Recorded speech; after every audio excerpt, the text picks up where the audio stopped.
Olá, boa tarde. Começa agora mais um programa Mercado Futuro. Eu falo aqui do estúdio da Bolsa em São Paulo, Centro Histórico de São Paulo. E o assunto do programa de hoje é um assunto que vem sempre à tona porque é muitíssimo importante. O assunto é o café, o mercado, enfim, as coisas que ligam o café, é um produto que tem uma influência na cultura brasileira muito grande. O Brasil é o maior produtor mundial de café, o Brasil é o segundo maior consumidor, é o maior exportador, ou seja, a participação do café na vida brasileira, tanto internamente quanto externamente, é muito grande. Eu estou um pouco assim, digamos, eu tenho ouvido muito falar sobre café e não aguento mais muita choradeira, muita coisa que a gente ouve por aí. A minha opinião, que eu vou falar rapidamente aqui para ser tema da discussão com o meu entrevistado, é quem ganha e quem não ganha dinheiro com café e por quê, se for possível responder. Eu acho que é o seguinte, o Brasil exporta café, vende café há mais de 2 séculos, eu acho. E eu acho que as coisas são feitas ainda da mesma maneira que eram feitas, digamos, em 1800. Sei lá, 1900. Eu acho que tem que ter uma mudança, tem que ter um jeito. A Alemanha é um país frio, não planta um pé de café e fatura muito mais que o Brasil com os produtos que ela faz à base de café. É um exemplo.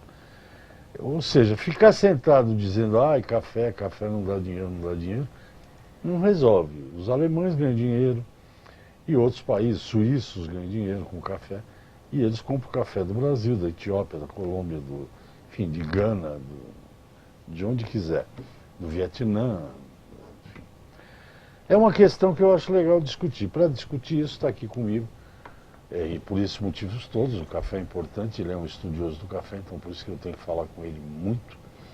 É o pesquisador científico do Instituto de Economia Agrícola, Celso Vegro, que está aqui ao meu lado. Mais uma vez, muito obrigado. Bom dia, Resch. Você tá bom? Tudo bem? Tudo certo? Continua andando de bike? Certamente. Fazendo yoga? Eu também. Você tá ficando zen, hein, Celso? Você sempre foi assim? É tranquilo. Você é zen? Não, porque às vezes... Só no trânsito que eu não sou. Mas Porque você o anda trânsito de de São Paulo não é bicicleta. fácil, né? Você anda de bicicleta? Eu fico meio estressado no trânsito.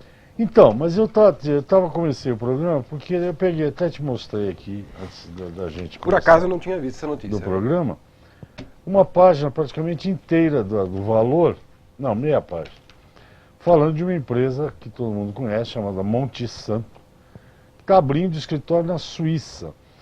E parece que ganha muito dinheiro, vai vender, está pensando em negociar 3 milhões de sacas esse ano de café. O único elo na cadeia do café que não ganha dinheiro é o produtor, seria isso, Celso?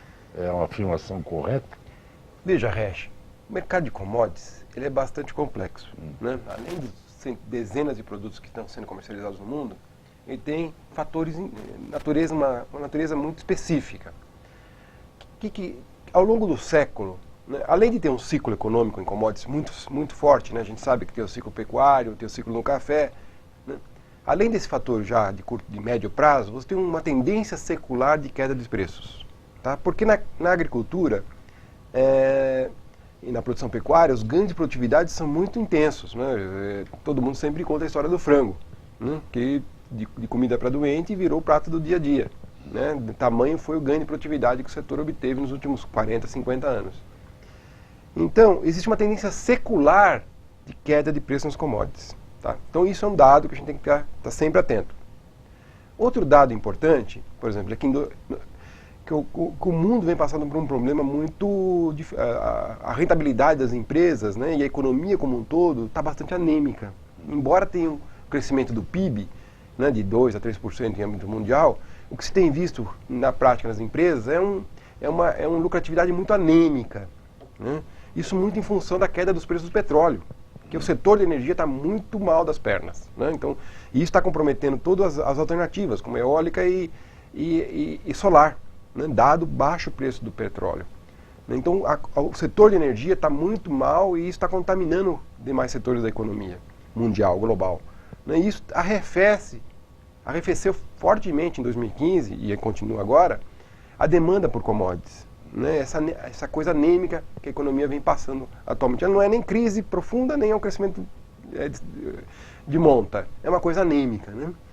Então, isso tudo, o ano passado, o FMI, que acompanha 46 commodities, entre minerais, agrícolas e o petróleo, e o ouro, registrou queda em 44. 44 commodities tiveram preços menores ao longo de 2015, comparativamente a 2014. E a tendência não se alterou até o presente. Né? Mesmo sob incidência do El Niño, que a gente imaginava que pudesse trazer algum revertério no clima mundial, e como trouxe efetivamente, né? Mas não abalou severamente a questão do preço das commodities. Outro fenômeno importante, acho que a gente tem que levar em conta, né, é que o mundo está cada vez mais muito assim, uma tensão muito grande, né, com relação às mudanças climáticas.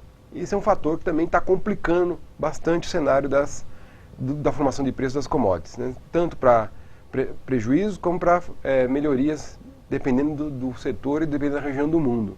Né? Por exemplo, na Sibéria vai ficar boa a mudança climática. No Pampa argentino vai ficar ótimo. Tá certo? Então tem lugares que perdem terras, como o Brasil, deve perder muitas terras devido ao aquecimento, e outras que são mais frias, mais temperadas, devem se tornar aptas para cultivos tropicais. Então, tudo isso está causando uma confusão muito grande no mundo. Né? Particularmente no café, você estava falando que o produtor é o único que não ganha. Né?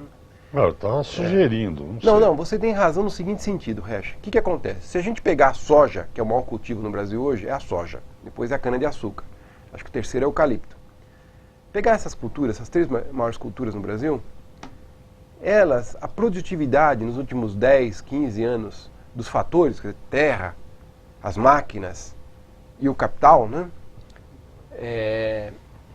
Se pegar a produtividade desse setor, que chama de produtividade global dos fatores produtivos, né? Produtividade global, isso é um cálculo econômico que se faz comumente, a soja dá quase 9% ao ano.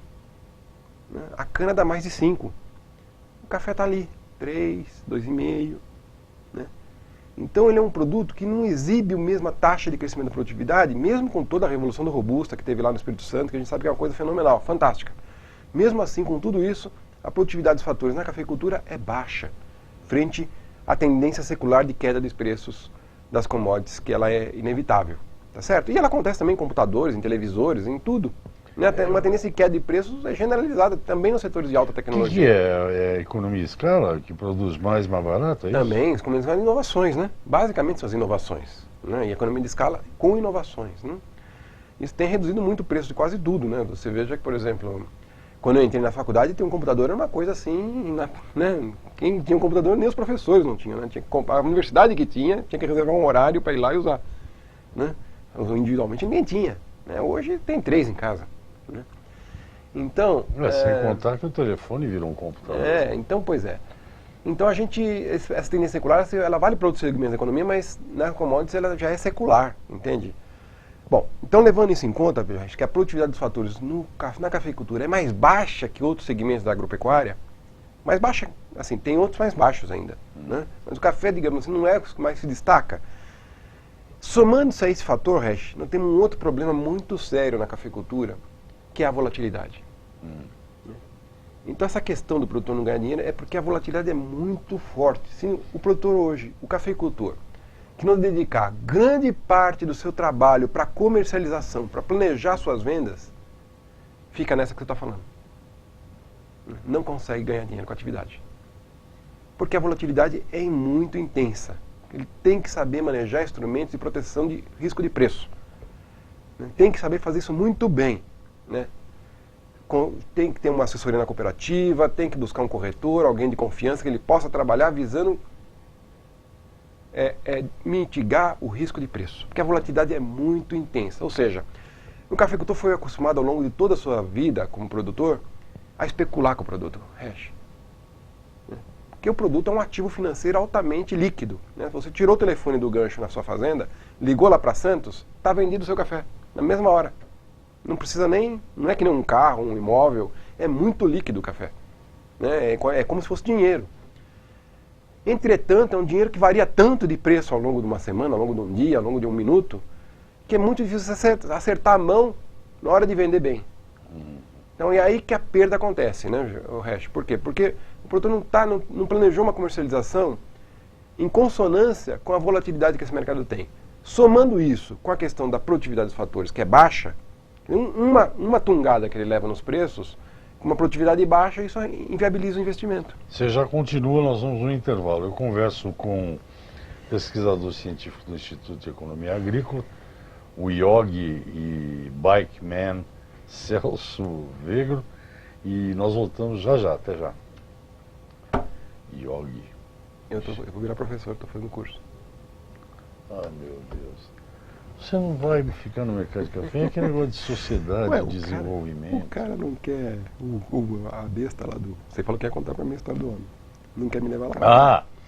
Então, não vai dar tempo agora, mas eu vou marcar aqui pra te contar. É fita 20, terceiro entrevistado?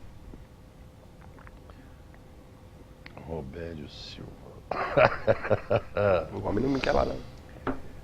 Ok, estamos de volta, o programa Mercado Futuro, eu falo aqui da Bolsa, convido você para entrar lá no Facebook Antônio Resch Medrano, à sua esquerda tem o link Programa Mercado Futuro e Direto da Bolsa. O Direto da Bolsa é o canal no YouTube, cada dia com mais gente visitando, uma beleza, vai lá você também. O assunto é café, o mercado de café, que é muito interessante, é inesgotável esse assunto. E o meu entrevistado é o pesquisador Celso Vegro, do IEA, logo professor de yoga, pelo que eu sei aqui. Bom, você estava dizendo isso, que aquela teoria econômica lá que eu me fugiu o nome de... Produtividade dos fatores. Como é que chama isso? Produtividade dos fatores. Produtividade total dos fatores. É baixa do café e a volatilidade. Você sabe que há em curso, não sei, só para tentar dar um... Há em curso não sei se o café está nesse programa, Política de Garantia de Preços Mínimos. Querem não acabar com o PGPM, mas ao invés de ter obrigação de comprar produto e armazenar, o governo quer que o produtor se proteja na bolsa. Você vê, isso aí está virando uma realidade. O que você estava falando antes do intervalo é justamente isso. Você pega uma cooperativa como a Cochupé, ela vendeu, acho que, bruto 4 bilhões em 2015, contra 2 bilhões e 500 em 2014. Aparentemente, comprar e vender café é um negócio muito bom, se olhar pelos olhos da Cochupé, não é? Veja, Resch, comprar e vender sempre é um negócio bom. Por quê? Porque você estabelece uma margem em cima do preço que está sendo negociado. Tem um preço sendo sinalizado pela bolsa, pelas bolsas internacionais, a sua margem nunca muda. Você varia o preço e você mantém sua margem, né? Então, a intermediação... Então, eu vou chegar nesse ponto, Resch. Tá. Eu vou chegar nesse ponto, mas eu quero antes falar outras coisas. Falar de Brasil.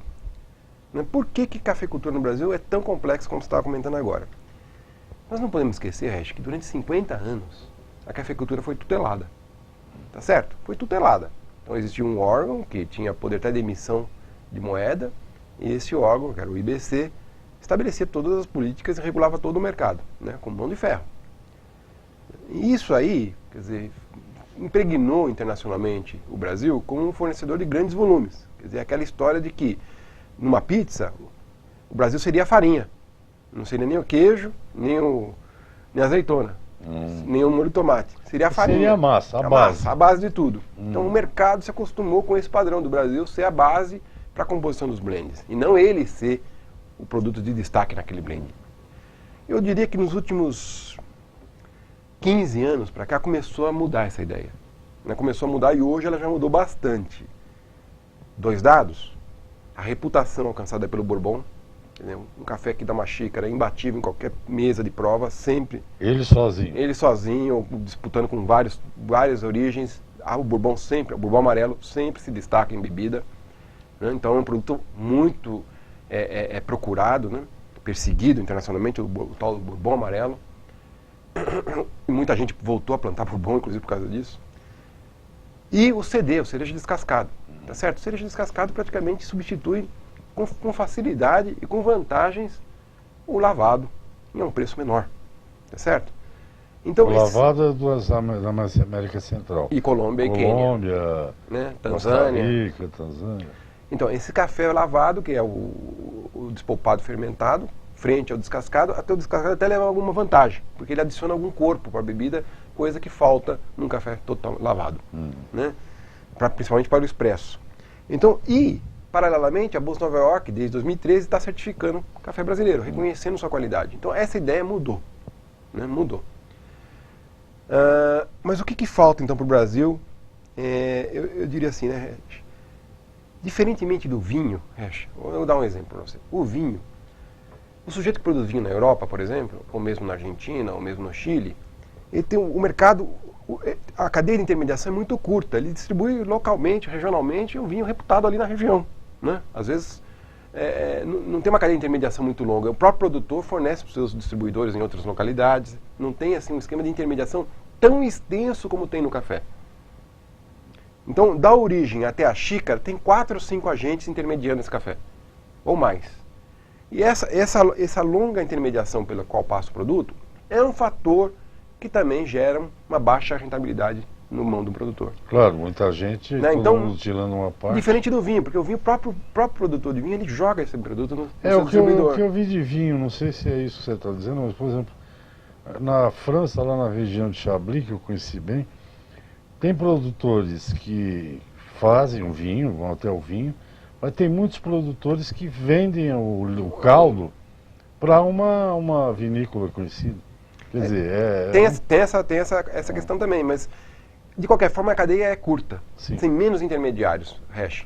E isso facilita, isso dá uma condição de rentabilidade para a base produtiva melhor do que o café, onde essa cadeia é muito repartida, muito picada. Como é que muda isso, Celso? Pois é. Então, nós precisamos de grandes corporações.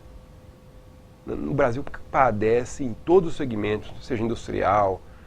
São pouquíssimas corporações brasileiras que conseguem atuar internacionalmente.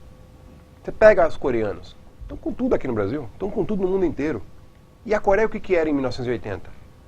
A Hyundai o que era em 80? Era menor que a Votorantim. A Votorantim era 2 Hyundai em 80. Hoje a Hyundai é, sei lá, 30 Votorantins. Hoje. Então, nós padecemos de grupos empresariais robustos, que consigam levar a marca Brasil internacionalmente. Quando você deu o exemplo aqui da Cochupé agora, é disso que nós estamos precisando. De uma empresa de um porte que faça 5 milhões de sacas, fature 5 bilhões de reais ou de dólares, e tem uma presença, tem um poder de mercado muito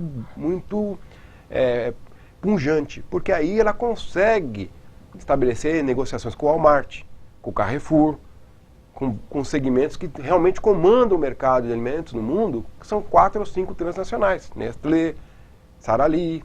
Né? Essas empresas, né, precisam ser enfrentadas aqui no Brasil por corporações também robustas. Senão a negociação não tem poder de barganha nenhum. Né? E não ter poder de barganha nesse mercado de commodities com uma tendência secular de queda de preços é suicídio. Tá certo? Então, eu fico feliz que a Cochupé está indo muito bem. Eu vou ficar muito feliz se a Cooper Citrus, que agora entrou em café há 3 ou 4 anos, entrou em café e já está indo muito bem. Né? Eu vou ficar feliz com a Cocapec, que já está com quase 3 milhões de sacas. Quer dizer, esse pessoal tem que continuar nessa trajetória. Né? E, se possível, se fundir entre eles. Né? Já tentaram fazer uma vez essa história, mas não funcionou direito, porque tinha algumas cooperativas endividadas que queriam pegar uma carona. Mas hoje o setor está saneado, daria para fazer. Ou seja, o que você está dizendo se tem um comprador de café suíço que compra, digamos, 30 milhões de sacas no mundo, para negociar de igual para igual com ele, tem que ter uma vendedora que não precisa ser de 30, mas que tenha 15 ou 20 milhões de sacas, é isso? Exatamente. Precisa ter, os nossos grupos empresariais precisam ser mais robustos. Entendi. Para poder atuar lá fora e chegar na prateleira do supermercado com rótulos brasileiros. O único rótulo brasileiro de café no mundo é o café Pelé solúvel, e ainda na Rússia. Tá certo? É o único. Mas tem exemplos, Celso, tem exemplos aqui. Se você pegar a Brasil Specialty Coffee Association, né? Eu te mostrei esse aqui da Monte Santo. Ela está abrindo escritório na Suíça, tem em Los Angeles, tem Sim. na Flórida, Sim. tem, sei lá, não sei se é Europa, é só Suíça. E ela vende café, mas como a Monte Santo, que é uma grande empresa, está pensando em negociar 3 milhões de sacas, né? Você tem a Ipanema Coffees também, que é especializada num nicho, serve Starbucks e tal. Isso seria um pequeno exemplo do que você disse? Exatamente. Ou não? É Porque sim. essas empresas são bem internacionais. Exatamente. A Ipanema e essa aqui, por exemplo, seu comentário ficará para depois do intervalo. Falei na hora certa. Até já. Celso. Gente, nós vamos para outro intervalo, voltamos já já para a terceira parte do programa. Até já. Você vê como o café tem assunto? Ah, é gostoso. Não aguento mais. Silas Brasileiro, chorando. Robério Silva. Eu, Amara Lemos, Robério, fomos a uma boate como é que chama lá? Aquela Miami que é Art Deco, sabe? Tudo meio cor-de-rosa. Não sei de nada. Aí vamos, eu, a fim de conversar com a Mara. Atenção. Ok, estamos de volta. Vocês veem que eu estou rindo? Eu sou uma pessoa feliz, eu sorrio. Sorrir faz bem para a bochecha, faz bem para um monte de coisa. Eu não faço yoga como o Celso Veigo faz. E nem pedala? Não, aí que tá, eu não pedalo, mas eu tô 30 minutos na esteira Tá bom. toda manhã, quer dizer, Ótimo. tirando segunda que eu tô aqui, não tem esteira aqui em São Paulo. 30 minutos, e sabe que eu tô a que velocidade eu já estou? Não corro, eu não gosto de correr, eu acho que Uns 8 por hora. Hã? 8? Que 8, cara? Uns 4 e pouco. 8 é corrida. 4 km por hora, é só marcha. Eu corro a 12. É que nem aquela corrida que tem na Olimpíada, sabe? Marcha olímpica. Marcha olímpica. Bom, aqui o negócio não é nada de marcha olímpica, é café. Não. Então, o que eu tinha falado no intervalo, você ia Sim, as comentar, eu te traders. cortar. As traders nacionais, qual o papel delas ao atuar internacionalmente? Resch, eu acho que nós tivemos durante muitas décadas, né, a corretagem de café estava centrada no Porto de Santos. É ali que se fazia a corretagem de café para o mundo. Eu acho que essa experiência de internacionalizar essas empresas nacionais, porque grande parte dessa corretagem era de empresas, como você falou, alemãs, holandesas, né, espanholas, que estavam aqui no Brasil trabalhando com café. Agora, empresas nacionais fazendo o caminho inverso, indo fazer corretagem lá, isso é muito bom. Isso é muito bom. Abre um espaço. É importante para uma negociação mais direta com os compradores, são os torrefadores locais, né, diminuindo um pouco essa cadeia de intermediação. Mas eu acho que o certo mesmo seria uma internacionalização das cooperativas. Aí sim que eu veria, porque você veja, com esse mundo globalizado, né, hoje, você ter uma sede lá fora é interessante, é bom, né, tá mais próximo do seu comprador. Mas, de fato, não é tão decisivo nesse mundo que você, liga seu Skype e está falando com outro cara lá, né, não sei aonde no mundo, né? Então, é importante, mas ainda é pouco. Eu acho que o que de fato precisa são empresas dos produtores tendo esse poder de mercado na negociação com seus clientes. Agora, não podemos desprezar nenhuma iniciativa desse tipo. Todas são válidas e essas empresas ganhando esse porte que elas estão anunciando, a tendência é que isso traga vantagens, capture valores e que acabe alcançando os cafeicultores. Agora, eu esqueci de falar uma coisa, agora que eu me lembrei. Mercado de café. Por que não se ganha dinheiro com o mercado de café? Ou por que é tão difícil ganhar dinheiro com o mercado de café, contrariamente aos demais agentes desse mercado? Embora que o torrefador também não anda muito bem das pernas, você sabe disso. O problema é que é uma cultura que não trabalha com contratos. Não sei o que é isso. Os contratos, ou seja, o comprador e o vendedor estabelecem um preço futuro onde eles vão fazer sua negociação. Né? Então, se você pegar, por exemplo, eucalipto tem contrato, suco de laranja tem contrato, frango tem contrato. As culturas que foram para frente, né, conseguiram contornar a questão da volatilidade por meio de um contrato entre comprador e vendedor. Mas e a CPR, não é? A CPR é um contrato, Resch, é um contrato, mas você não negocia 100% da sua produção com esse contrato. Você negocia uma parte, tá certo? Uma parte você faz CPR, uma parte você trava em futuras opções e sobra uma parte para você vender, tá certo? Você não faz a safra toda de CPR, tá certo? Essa parte que sobra para você vender, numa comercialização mais planejada, ela teria que ser também contratada, não deveria ficar ao sabor da especulação, né?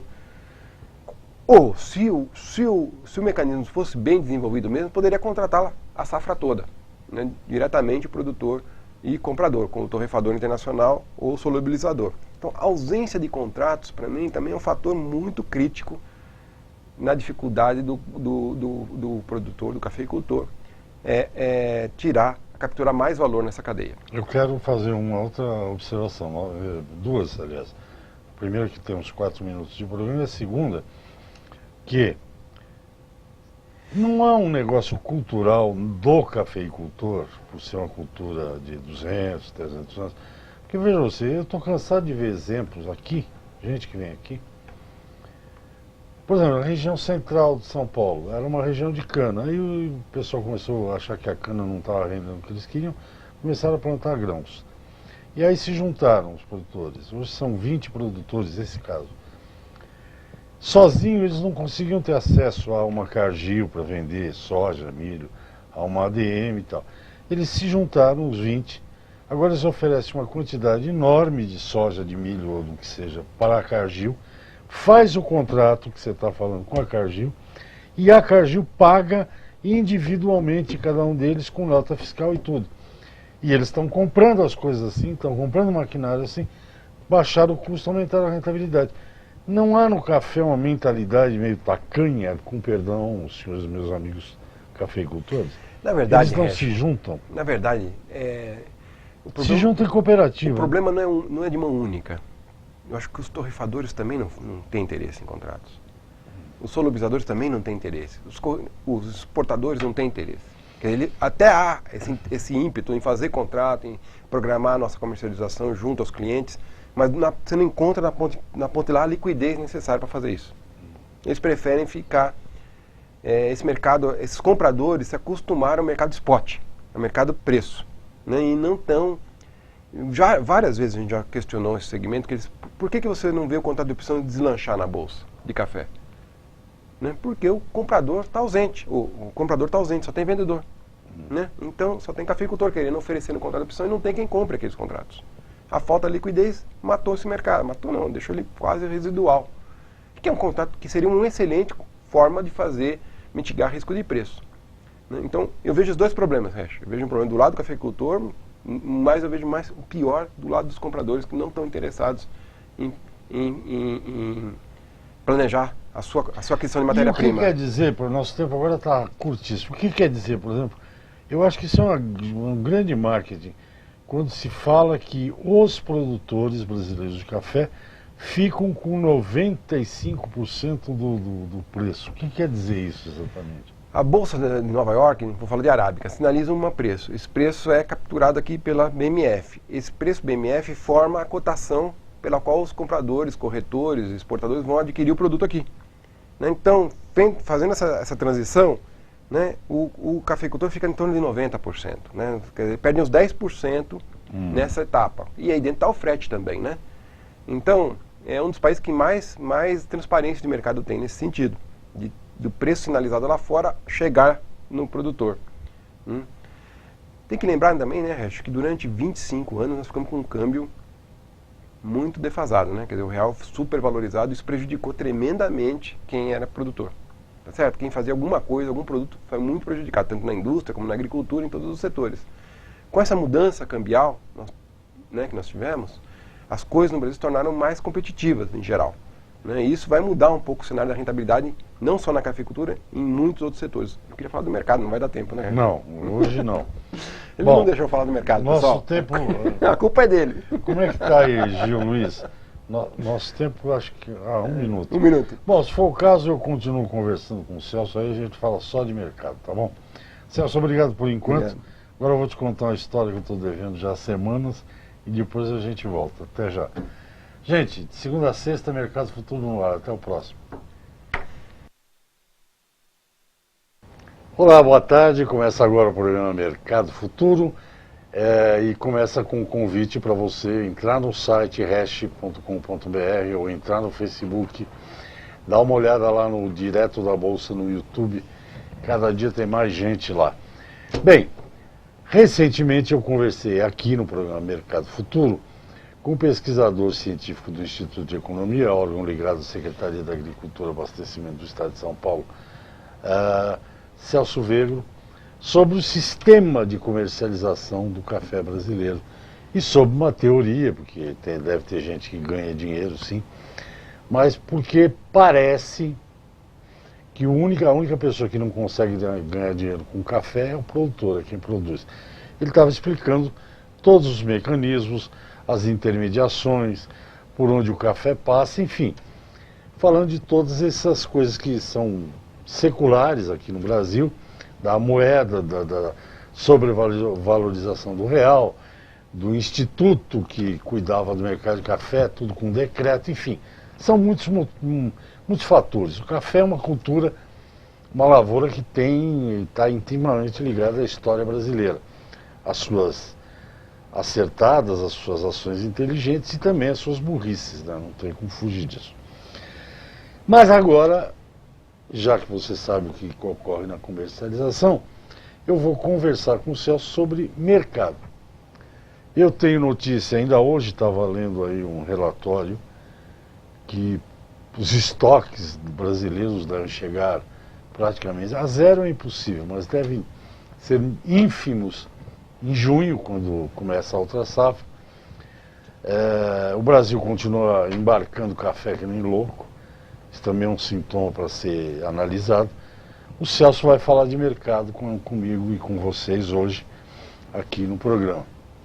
Celso, boa tarde, mais uma vez, muito obrigado pela sua presença, pela sua disponibilidade a falar de café para os nossos telespectadores. Você sabe que tem muita gente no sul de Minas que vê, no oeste baiano, Maravilha. No Paraná, São Paulo, enfim. Mercado. Eu dei dois dados aí, estoque e embarques, mas como é que a análise que você faz lá no IEA, ou para o estado de São Paulo, mas sempre acaba valendo para o Brasil, qual é o cenário que vocês estão pintando aí para frente? Nós estamos quase na entrada da nova safra. Em primeiro lugar, a gente precisa, quais são os fatores que podem nos fazer otimistas ou pessimistas com o mercado de café? O mercado de café tem uma condição muito particular, Resch, que é a inelasticidade da bebida. A gente sabe que o mundo inteiro não se recuperou ainda plenamente da crise lá de 2008, 2009. Continua patinando, né? E a China é o caso mais claro disso, né? Que cada semana anuncia uma nova crise na China, parece que agora mais recente agora é imobiliária. O Brasil, que nem pode já falar, né? Tremendo buraco que se meteu. Então, o mundo não está bem, de uma forma geral, embora o PIB possa até crescer um pouquinho.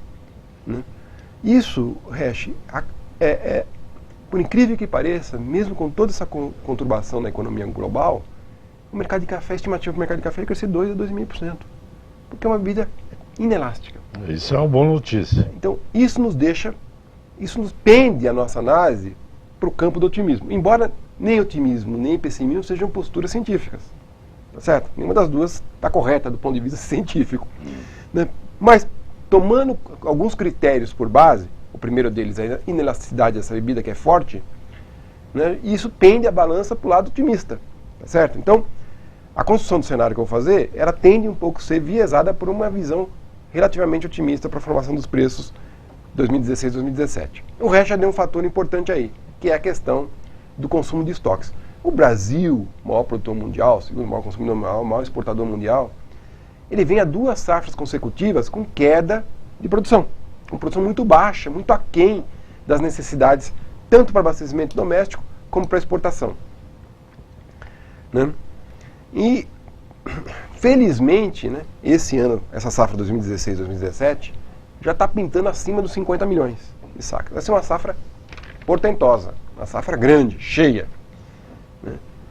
São Paulo, por exemplo, que é o dado que a gente acompanha mais de perto, há 30 anos não colhe tanto café como vai colher essa safra. Vai passar das 5 milhões e meio de sacas.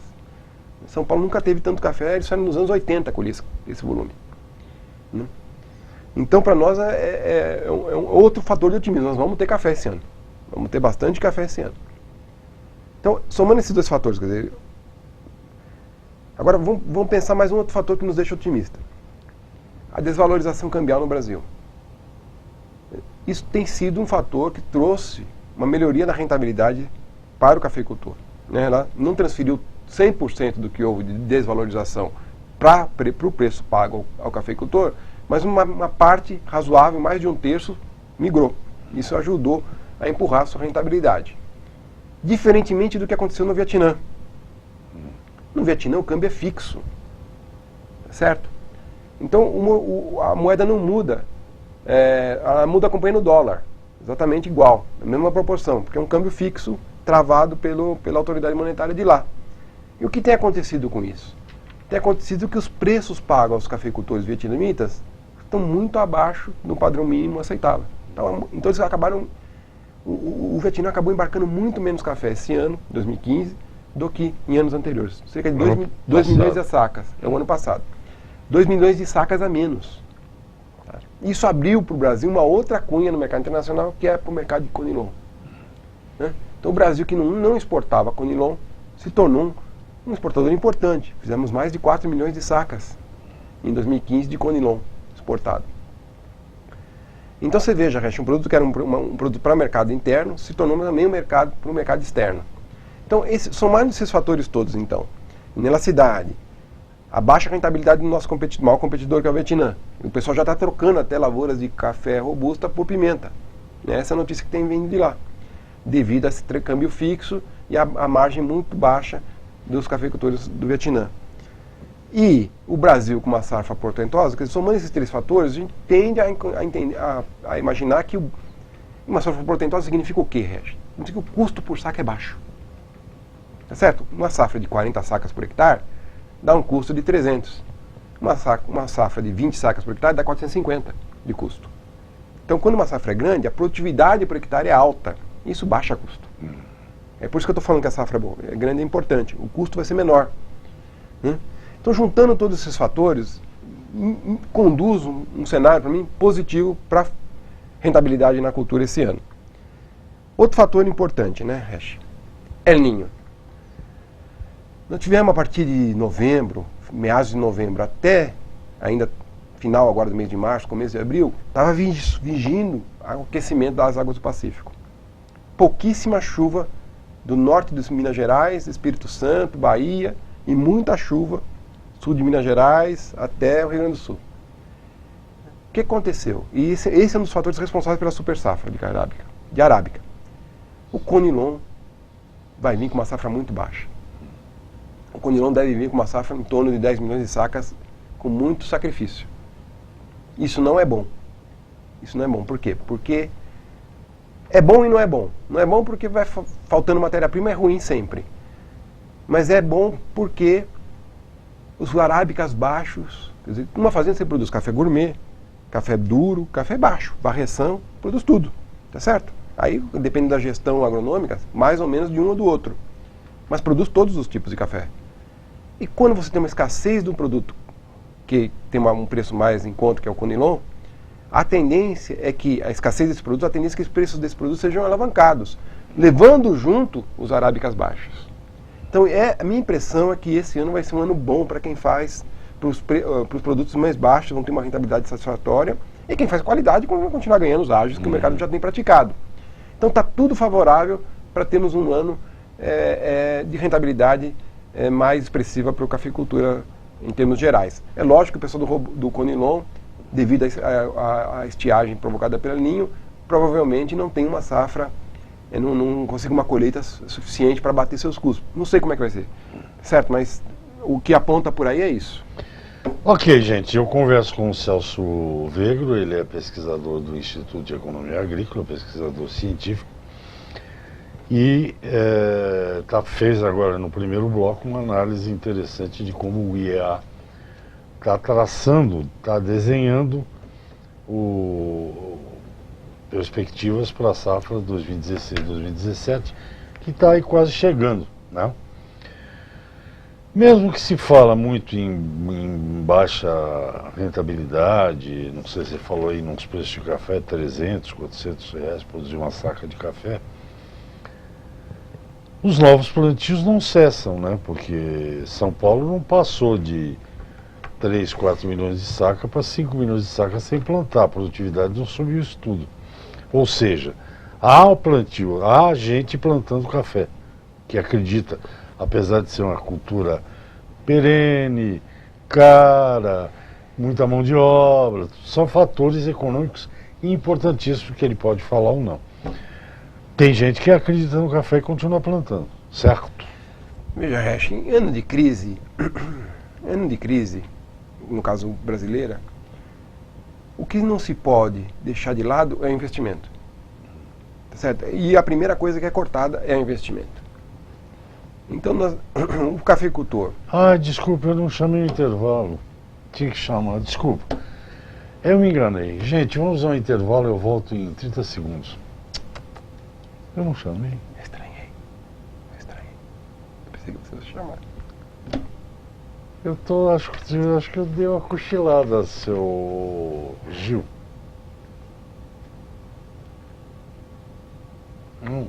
Deu intervalo, não deu? Posso ir?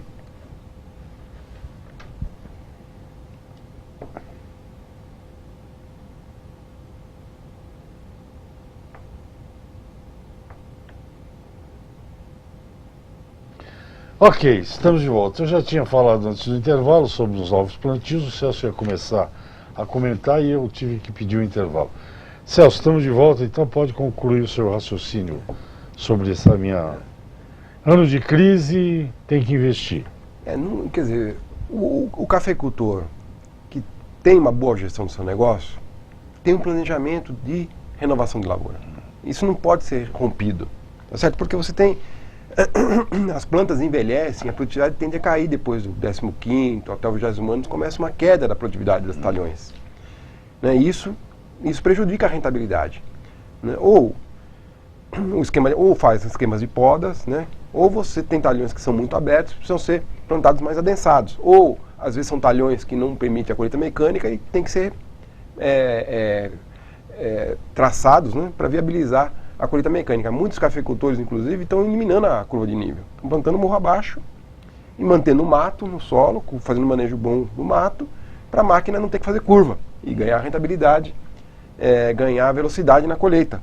Né? Isso é importante. Então, várias coisas estão sendo repensadas na cafeicultura e o plantio não pode ser descartado. E mais importante, Resch, quer dizer, você não pode abrir mão do plantio por um fator decisivo, os novos cultivares. Né? O IAC está prestes a lançar um cultivar totalmente resistente à ferrugem, a todas as raças. Tá certo? Então isso já, só por causa disso já vale a pena. Né? O próprio IAC também tem variedades, logo vai ter variedades resistentes a bicho mineiro. Vai ter, não sei se é resistente ou tolerantes. E também a nematóides, há várias raças de nematóides. Então as novas variedades hoje que estão disponibilizadas para os cafeicultores, elas têm vantagens frente às que eles cultivaram há 20 anos atrás, há 25 anos atrás, e que não justificam mais permanecer com elas, tendo em vista os materiais genéticos que você tem disponíveis a partir do desenvolvimento das biotecnologias. Que tem a ver, isso que você está falando, tem a ver com aquela sua... Produtividade dos fatores. Descoberta do enigma lá, aquele que o café antes demorava 5 anos para contar. Ah, sim. Né? Também. E hoje, graças à tecnologia, com 3 anos você tem que contar, sim. Porque dá uma diferença de 3, 4 catação, meses. Né? A catação. Isso. Bom, mas continue só. Bom, então o investimento não pode arrefecer na época de crise. Eu sei que se torna mais difícil, é mais complicado você construir cenários futuros no momento de crise, mas como eu disse antes, Resch, os parâmetros que eu estou usando para imaginar um mercado favorável são parâmetros conhecidos: elasticidade, concorrente com problema, uma grande safra com alta produtividade. São todos fatores que permitem ter caixa para investimento. Né? Agora, uma coisa que também é importante, Resch, é o seguinte: com essa questão do nosso principal concorrente, o Vietnã, está perdendo dinheiro com café por causa da política cambial do país, que não vai mudar, tá certo? Os compradores internacionais vieram buscar o conilon brasileiro. Né? Vieram buscar. Não querem vender? Fica com o café aí. Nós vamos buscar o café brasileiro. E eles estão com o dólar na mão, o real está desvalorizado, é fácil comprar produto aqui. Tá certo? O que aconteceu? Foram 4 milhões de sacas no ano passado, Resch, ou 3 milhões e meia. Bom, ao adicionar esse café no blend deles lá, que tinha quase 100% de café vietnamita, descobriram que a bebida melhorou, ficou mais suave. que a bebida vietnamita dava um gosto terroso para o café solúvel feito com essa matéria-prima. E adicionando no blend o Conilon brasileiro, ele tornou a bebida mais suave, mais agradável para o consumidor. Tirou esse gosto terroso. Então, essa percepção dos solubilizadores internacionais, eu acho que dificilmente vai ser alterada. Né? Mas dificilmente vai voltar para trás. Ou seja, eles vão continuar buscando o Conilon no Brasil. Então, é um fator adicional para aquilo que eu chamei de âncora reversa. Ou seja, geralmente o café Conilon e o Robusta, que puxa o Arábica para baixo nas cotações, ele não consegue descolar, porque passa a entrar mais Robusta no blend assim que há uma alavancagem de preço no Arábica, o fenômeno vai ser o contrário. A escassez de Robusta devido ao embargo vietnamita em função dos baixos preços praticados, por um lado, mas não por causa do mercado internacional, por causa do câmbio. E, por outro lado, a escassez do produto nacional, quer dizer, devido à linha e à dificuldade de produção, você sabe que mais de 10 milhões de sacas é só para consumo interno.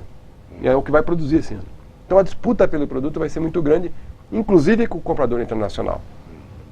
E isso tudo forma um cenário de âncora reversa, que é o café Robusta e o Conilon empurrando os arábicas baixos para cima, aumentando a cotação desses produtos. Então, todos esses fatores, então, eu não tinha falado ainda do comprador internacional, que me fazem ter uma visão otimista para o mercado. Agora, sem gestão da propriedade não vai funcionar. Sem um programa de podas e de plantio de renovação de lavoura não vai funcionar. Sem começar a tomar medição, isso sim, acho que é fundamental, sem começar a estar atento para as mudanças climáticas. Nós precisamos conservar água no solo de qualquer maneira. E plantar um café novo dá chance para isso. Né? É a hora que você tem que preparar a terra para ela ser uma esponja. O solo tem que ser uma esponja. E para ser uma esponja, tem que subsolar. Né? Tem que calcarear profundamente. Tem que gessar. Tem que fosfatar. Por quê? Porque você consegue permitir um desenvolvimento radicular muito, muito poderoso, muito profundo, que vai dar uma tolerância, uma resistência a estiagens, às mudanças climáticas que são pautadas por alta temperatura e veranicos, maior para as plantas. O quebra-vento, o manejo do mato, né? O adensamento para viabilizar um alto sombreamento da lavoura. Tem uma série de medidas agronômicas que na hora do plantio tem que ser tomadas já pensando no cenário das mudanças climáticas, que essas sim vão trazer muita dificuldade para o cafeicultor. Você sabe, acho que acima de 35 graus, de média, ou 33, agora não me lembro, acho que é 33, já não tem mais, a planta para de crescer. Ela dizia, o Arábica para de crescer. Então não vai ter florada, ele não faz fotossíntese. Ele desiste, está inóspito, a condição está inóspita para o desenvolvimento das plantas. Então isso prejudica a florada, a produtividade e tudo mais. Então se você não tomar medidas mitigadoras para construir um microclima, reservar água no solo, e isso só se faz nos plantios novos, nos antigos não tem mais jeito. Tá certo? Você consegue fazer isso nos novos. Você não vai se preparar para as dificuldades que o clima vai oferecer, já tem oferecido e vai piorar nos próximos anos, porque é um consenso que as mudanças climáticas vão trazer muito problema para a cafeicultura no Brasil. Irrigação no café no Brasil é significativa? Ela tem uma produtividade maior, quem tem irrigação? Como é que funciona? Porque diz que se todo o pessoal lá da minha querida Araguari, se todo mundo ligar o irrigador ao mesmo tempo, eles mudam o curso do rio. O rio ia para a direita, vai para a esquerda. Porque temos também problema de água. A irrigação aumenta muito a produtividade, Sérgio? Não tem dúvida, Resch, que a irrigação é uma das últimas fronteiras na cafeicultura que ainda é pouco, que precisa se difundir mais. Entretanto, não é irrigação de qualquer jeito. No Brasil a gente se acostumou a fazer uma irrigação assim, dar um chute no solo, ver se está precisando de água ou não. Não é assim que se faz. É um desperdício muito grande de água. A primeira parte da irrigação é construir uma estação climatológica, onde você vai ter um pluviômetro, um termômetro para temperatura máxima e mínima, e um tanque para medir a evaporação diária. Tá certo? E um cronograma de desenvolvimento da planta para saber quais os momentos que ela está precisando de água e quais ela não precisa. Você pode explicar isso daqui a pouquinho melhor? Gostei dessa parte aqui. Esse é o pesquisador científico do Instituto de Economia Agrícola, Celso Vegro, sempre participa aqui do programa, falando do mercado de café, e eu perguntando algumas coisas. Por exemplo, agora eu perguntei sobre irrigação. Mas vamos ao intervalo, nós voltamos rapidinho para o último bloco. Até já. Já está no último bloco, Celso Verde. Isso aqui, você é especialista em café, cara. Você precisa ir trabalhar com o Albério lá. Pois é, mas não quer.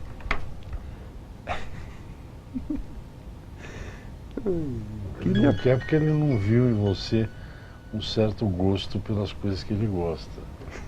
Você não é do time. Que horas são?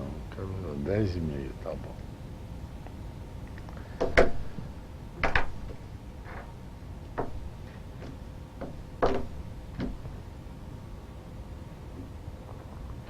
Ok, você assiste o programa Mercado Futuro. Você já viu direto da Bolsa? Não viu? Vai lá. Facebook, Antônio Resch Medrano, à sua esquerda tem Programa Mercado Futuro, é a página deste programa. Sempre com informações novas. Direto da Bolsa é um canal meu no YouTube, eu gravo alguns comentários, umas coisas bem curtas para você ver no seu fabuloso smartphone. Antes do intervalo, conversava aqui com o pesquisador científico e engenheiro agrônomo Celso Vegro sobre o mercado de café. Estávamos falando sobre irrigação. Então, eu aprendi uma lição. Para você saber se precisa irrigar ou não, não basta dar um chute na terra para ver se está seco. Tem que ter uma estação meteorológica. Essa parte eu achei legal. Tem que medir umidade, evaporação, temperatura, chuva e saber vento. que vento e que fase está a lavoura para saber. Olha que coisa. Quanto de água precisa. Não é jogar um balde d'água, não. É científico, mas vamos lá. Por isso que não se faz irrigação sem um agrônomo. Correto. Não pode, está errado. Tá certo? Tem que ter um agrônomo supervisionando e delineando quais a lâmina d'água tem que ser aplicada e em que momento. Agora, então, esse investimento é barato, Resch. Uma estação climatológica sai por R$20 mil, completinha. Né? E a irrigação custa milhões. Então o cara economiza 20 mil e fica desperdiçando água depois. E não pode desperdiçar água, tá certo? O mundo inteiro está de olho em quem desperdiça água. Padrão de sustentabilidade número 1 na agricultura é a economia de água. Quem é gastão de água vai ter um carimbo lá, esse café não serve. Tem que ser um café que tenha sustentabilidade no consumo de água. E o que precisa então, Resch? Você precisa sair da irrigação de pivô, essas irrigações gastonas, para uma localizada, tá certo? Para o gotejo, para a microaspersão. Essas são as irrigações do futuro. E essas têm um impacto tremendo na produtividade. Mas, alto lá, se ela não for conjugada com tecnologias para mitigar a temperatura média, a mudança climática, só a irrigação vai ser insuficiente. Tá certo? Então nós vamos ter que buscar mecanismos de diminuir a radiação solar nessas lavouras, né? Por meio de um pequeno sombreamento, manejar o mato e trabalhar com quebra-ventos. Porque as regiões que podem vir a se aquecer mais com a mudança climática, a irrigação vai ser incapaz de contornar isso por si só. E a temperatura é um fator. Eu acabei de falar que a planta para de crescer e parando de crescer, para de fazer amido, de fazer glicose e não vai ter safra. Agora, outra coisa que é importante é o seguinte. O produtor se acostumou a pegar água de córrego, de riacho. E não pode mais. Porque a cidade precisa dessa água. É o que você estava falando lá. Araguari não pode mais. Ele vai ter que reservar essa água. Então, um investimento forte em barragens, né, tem que ser conduzido. Por quê? Porque aí você reserva a água para o seu uso, sem interferir no fluxo que vai abastecer quem está jusante. Tá certo? Então, isso não foi feito também. Então, tem irrigação em café mal feita. Número 1, mal feita porque não acompanha com dados climatológicos. Segundo, gastona, porque usa sistemas que consomem muita água e isso não é sustentável. Terceiro, sem reservação. Quer dizer, pegando a água que está ali disponível. E que a gente sabe que numa época como foi 2014, suspenderam a irrigação do Cerrado inteiro. Tá certo? Não tinha água para ninguém. Tá certo? A água passava ali, mas ia para a cidade. Então, a irrigação é uma fronteira de tecnologia para a cafeicultura, ela é importante, vai ajudar bastante a alavancar a produção brasileira, já tem alavancado em vários segmentos. Eu lembro, por exemplo, a região de Garça Marília, você falou de Araguari, eu lembro que eu conheço bem. Mogiana? Não, a Garça Marília. Ali não é Mogiana? Não, ali não, ali é Paulista. Alta Paulista. Ali que acontece? Já, as lavouras são 100% irrigadas, né? Ali não tem, todo mundo está irrigando, né? Todo mundo irriga. Né? E a diferença, uma região que estava em declínio, há 15 anos atrás estava em declínio. Né? O café estava saindo de lá. voltou, se recuperou e tem tido plantio e está expandindo, né? Explica aí essa grande safra Inclusive, Resch, já se pratica lá a arborização de cafezais com seringueira, com resultados muito importantes. Aqui em Botucatu tem cafezais com altíssima produtividade com macadâmia, tá certo? Outra possibilidade de sombrear e quebrar vento, com altíssima produtividade. Tem que ter resultado de pesquisa muito, muito favorável do nosso colega lá. Então, tudo isso tem que ser pensado conjuntamente, porque, veja bem, Resch, até 2020, o mundo vai estar consumindo 15 milhões de sacas a mais. 2020, a essa taxa de 2,5%, 3% ao ano. 15 milhões de sacas a mais, Resch. Quer dizer, 15 milhões de sacas é mais que meio sul de Minas, né? É um volume importante de café, é mais que a Colômbia inteira. Né? Então, como é que vai ser feito esse café? Esse café, todo mundo está contando com o mundo inteiro está contando com o Brasil. Ou o Brasil vai fazer, ou não vai ter esse café. Né? Então, imagina assim, que assumindo essas tecnologias novas, investindo mais, que nem eu falei, é um momento de crise, mas o investimento não pode parar. Né? Planejando esses talhões para várias coisas, que não dá tempo de eu falar aqui, né, Resch? Mas várias coisas precisam ser feitas, né? Para viabilizar um custo menor, uma produtividade maior, com qualidade, que vai ser um problema esse ano. Dado o tamanho da safra, a qualidade pode ser um problema esse ano, tá certo? Então, esses fatores todos nos deixam, assim, relativamente otimistas com a formação de preços para o mercado de café em 2015. 16. Importante, Celso, para quem vê macro, né? Vê a coisa de um jeito macroeconômico, um prazo um pouquinho maior, é o seguinte, quer dizer, o Brasil produziu hoje 52 milhões de sacas, não é nada. Ele exporta 36, 37, consome 20. Já dá, né? Já fecha a conta. Se o estoque está baixo, então, nesse sentido que a análise que o Celso fez hoje aqui no programa é interessante. Quer dizer, se você olha um pouquinho mais adiante, não dá. O futuro é interessante. É isso que nós estamos terminando o programa. É interessante, quer dizer, é promissor, mas também tem seus riscos. Sim. E a mudança climática, ao meu modo de ver, se a gente não estivesse preparando melhor para ele, nós não estamos nos preparando. Não estamos levando em conta esse fator. E ele pode se tornar cada vez mais limitador para que a gente aumente a produção no Brasil. Tá certo? Porque imaginar que o café vai começar a migrar para o Rio Grande do Sul, isso é loucura, não vai acontecer. Nós temos que adaptar as condições, as regiões onde ele já está hoje. Né? Porque muita gente fala assim, café sempre foi uma cultura de migrante, né? Saiu do São Paulo. Saiu do Pará, veio para cá. Saiu de São Paulo, foi para Paraná, do Paraná foi para Minas, de Minas foi para Rondônia, da Bahia. Bom, sempre aconteceu isso, mas hoje fechou a fronteira, não tem mais fronteira aberta para sair migrando por aí. Né? Então, e imaginar que o café vai sair de Minas, de São Paulo para ir para o Paraná, também eu acho meio loucura. Não vejo por aí. Eu percebo muito mais favorável de introduzir tecnologias capazes de mitigar a questão de temperatura e de umidade, né, no solo, para ver no sentido de manter esses cinturões onde eles estão estabelecidos atualmente. Até porque eles estão muito próximos de Porto e isso aí tem um peso muito grande. Temos um minuto de programa, não dá tempo de mais nada. Celso, parabéns pelo programa, muito bom mesmo. Obrigado. Muito obrigado. Bom, e você sabe, aqui você vem sempre que pode, porque café não é um assunto inesgotável. Muito obrigado mais uma vez. Obrigado a todos. Gente, é isso. Até amanhã tem mais Mercado Futuro. Eu conto com a sua